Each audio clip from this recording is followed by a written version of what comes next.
Hi guys, good afternoon. So நம்ம எதிர்பார்த்துட்டு இருந்த ப்ரோமோ 2 வந்திருக்குது கைஸ். ப்ரோமோ 2 அப்படிங்கிறது என்னன்னு பார்த்தீங்கன்னா, ரவீந்தருக்கு சரியான ரோஸ்ட் விழுந்திருக்கு பிக் பாஸ் கிட்ட.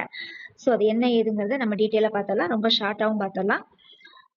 என்ன சொல்லியிருக்காங்க அப்படின்னா, அதாவது நேத்தே ஒன்று நடந்திருக்குது கைஸ். என்ன அப்படின்னா, வெளியிலேருந்து வந்தவங்க எல்லாருமே வெளியில என்ன நடக்குதோ அதை வந்து கண்டஸ்டன்ட் கிட்ட ஷேர் பண்ணிட்டு இருந்தாங்க.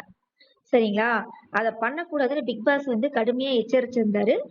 அத மீறி இன்னைக்கு ரவீந்தர் வந்து பாத்தீங்கன்னா, ஓட்டிங்கு சரிங்களா? அதுக்கப்புறம் வந்து இந்த பணப்பொட்டி எடுக்கிறது, இதை எல்லாத்தையும் பத்தி அது யாரு ரயானு, தீபக்கு இவங்க கிட்ட எல்லாம் உளறிட்டு இருக்காரு. அதனால கன்ஸ்ட்ரக்ஷன் ரூம்ல கூப்பிட்டு பிக் பாஸ் வந்து நல்லா ரோஸ்ட் விட்டுட்டாரு ரவீந்தருக்கு. ரவீந்தர் வந்து வந்த வேலைய ஆரம்பிச்சிட்டாரு. சரியா?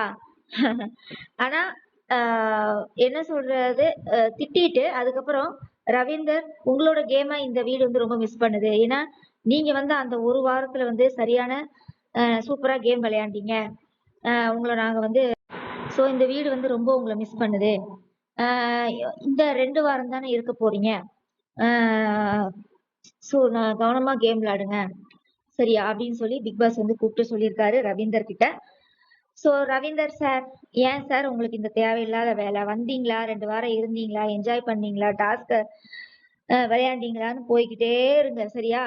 சும்மா தேவையில்லாதெல்லாம் பண்ணிக்கிட்டு ஏன் இப்படி ரோஸ்ட் வாங்கிட்டு இருக்கிறீங்க பிக் பாஸ் கிட்ட எல்லாம்? ரவீந்தர் ரவீந்தர் மட்டுமா அந்த வேலையை பாக்குறாங்க? எல்லாரும் தான் அந்த வேலையை பாக்குறாங்க.